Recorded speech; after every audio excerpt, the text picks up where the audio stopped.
J'ai besoin de te dire, d'exorciser certaines choses qui sont présentes en moi depuis bien trop longtemps. Tu dois savoir. Tout a commencé quand j'avais 12 ans. Je vivais avec mes parents dans une modeste maison de campagne, entourée de quelques autres dans l'est de la France. Je suis fils unique. C'est quelque chose que j'ai toujours bien vécu. Ce jour-là, je jouais dans ma chambre à l'étage, comme à mon habitude, pendant que mes parents étaient en bas dans le salon. C'est là que je l'ai vue pour la première fois. Grande, maigre, le visage émacié et la peau grisâtre. Elle portait une longue robe noire et un chapeau ancien sur la tête.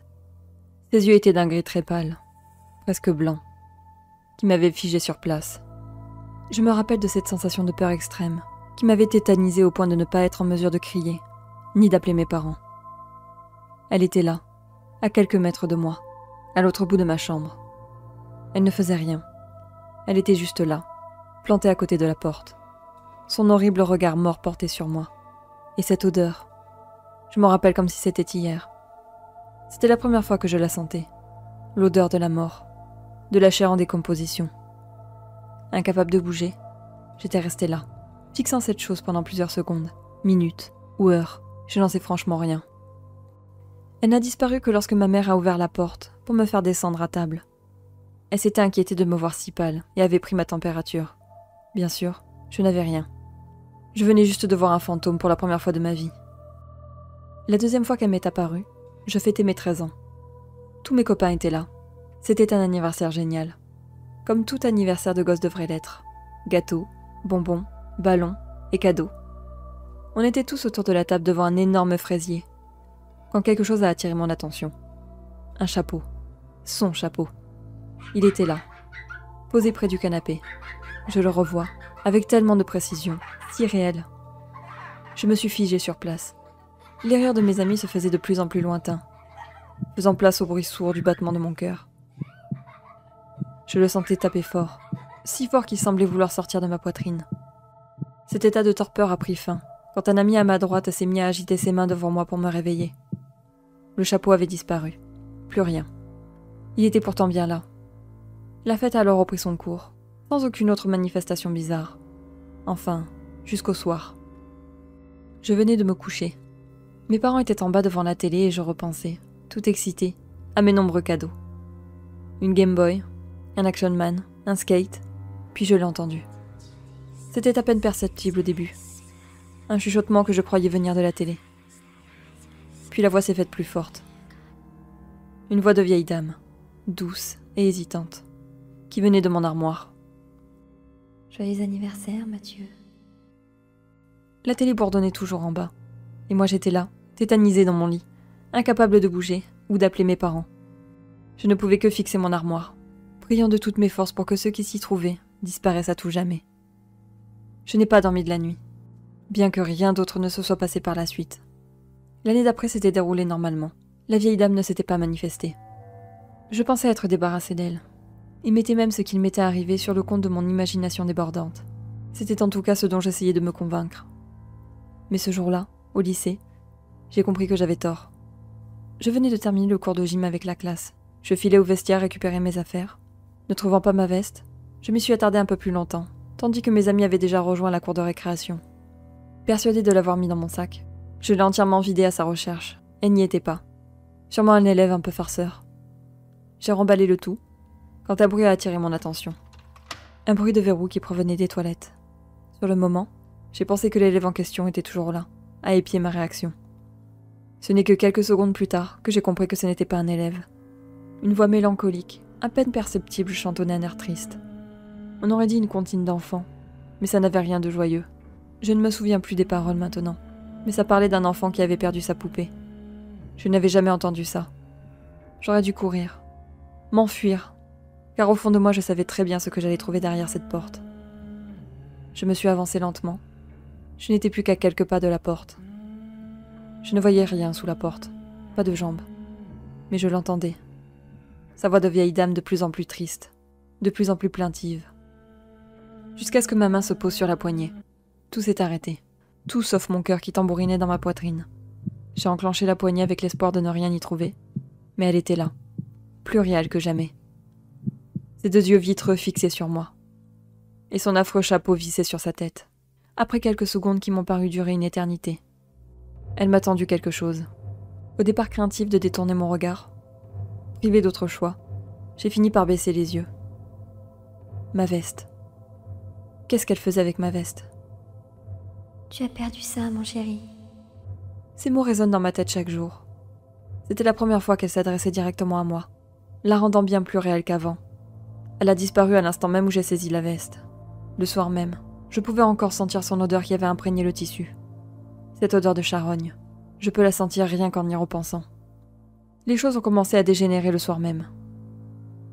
Je ne parvenais pas à trouver le sommeil. Je la revoyais, tenant ma veste. Je m'étais jusqu'alors persuadée que tout n'était que le fruit de mon imagination. J'étais peut-être fou après tout. Mais elle avait pris ma veste. Et l'odeur. Je n'avais pas été le seul à la sentir. Ma mère m'avait fait la réflexion en entrant dans ma chambre. Elle avait eu un haut-le-cœur à peine entrée. Ne sachant pas quoi lui répondre quand elle m'a demandé une explication, j'avais inventé une histoire bidon au sujet d'un bizutage, et c'était passé. Mais ça confirmait le fait que je n'étais pas fou. Elle était bien réelle. Il était 2 heures du matin. Je tournais encore et encore dans mon lit en cherchant le sommeil, quand un bruit dans mon armoire a attiré mon attention. On aurait dit un grattement, comme un animal qui cherchait à s'enfuir. Bien sûr, je savais que ce n'était pas un animal. J'ai remonté ma couette par réflexe, en sachant très bien que c'était totalement inutile. Le grattement était de plus en plus fort, de plus en plus rapide. Il résonnait dans mes oreilles, à m'en rendre fou. Quand tout s'est arrêté, plus de bruit, plus rien. J'ai fixé l'armoire sans cligner des yeux, m'attendant à tout moment à la voir sortir. C'est là qu'un rire grinçant tout près de mon oreille m'a fait bondir. Elle était là, juste à côté de mon lit, et riait en secouant sa tête comme une hystérique. Après quelques secondes, elle s'est arrêtée et m'a fixé. Elle ne souriait pas. Ses yeux blancs me transperçaient. Je ne sais pas si c'était le fait de la voir de nuit, mais elle avait l'air beaucoup plus menaçante, beaucoup plus hostile. Elle a plissé les yeux et prononcé des mots qui me glacèrent le sang. Il est temps de me rejoindre, Mathieu. Mamie a besoin de toi. Elle n'avait plus rien d'une vieille dame. Je ne voyais que le mal en elle, sans pour autant pouvoir l'expliquer. Sa peau semblait partir en lambeaux, sa bouche se tordait en un rictus abominable, et ses yeux paraissaient se creuser un peu plus chaque seconde. J'espérais que mes parents l'entendent. Je priais pour qu'ils débarquaient la voix, mais tout semblait figé. Je n'entendais rien de l'extérieur. Et je me doutais qu'ils n'entendaient rien non plus. Je me contentais de la fixer, sentant les larmes couler sur mes joues. Mes membres ne me répondaient plus. J'étais paralysée par la peur. Soudain, en un hurlement strident, elle s'est jetée sur moi, me griffant de ses doigts décharnés avant de disparaître. Je me suis écroulée sur mon lit, pleurant comme jamais. Je venais de vivre la nuit la plus traumatisante de ma vie. Le lendemain, les griffures n'avaient pas disparu. Mes bras étaient rouges et boursouflés par les lacérations. N'ayant pas d'autre choix, j'en ai parlé à mes parents. Je m'attendais à finir en hôpital psychiatrique, et dans le fond, je l'espérais un peu. Mais ma mère s'est écroulée au sol en pleurant. Mon père et moi la regardions, totalement démunis. Elle m'a alors expliqué que depuis ses 6 ans, son arrière-grand-mère, une vieille femme profondément méchante, s'était acharnée sur elle jusqu'à ses 12 ans, jour de son décès. À chaque visite, chaque réunion de famille, elle la tyrannisait. Elle prenait plaisir à la faire souffrir, la giflant ou lui tirant violemment les cheveux quand personne ne regardait, griffant et mordant ses bras le soir en lui disant bonne nuit. Ses parents ne l'avaient jamais cru. Peu avant son décès, sur son lit de mort, elle avait été forcée de lui dire adieu. Elle avait regardé droit dans les yeux, dans un dernier effort, lui jurant de continuer même après sa mort. Ma mère m'a expliqué que cette haine venait du fait que, d'après elle, toute la famille s'était détournée d'elle après sa naissance. Ils s'étaient en réalité détournés d'elle, parce qu'ils la soupçonnaient de pratiquer la magie noire.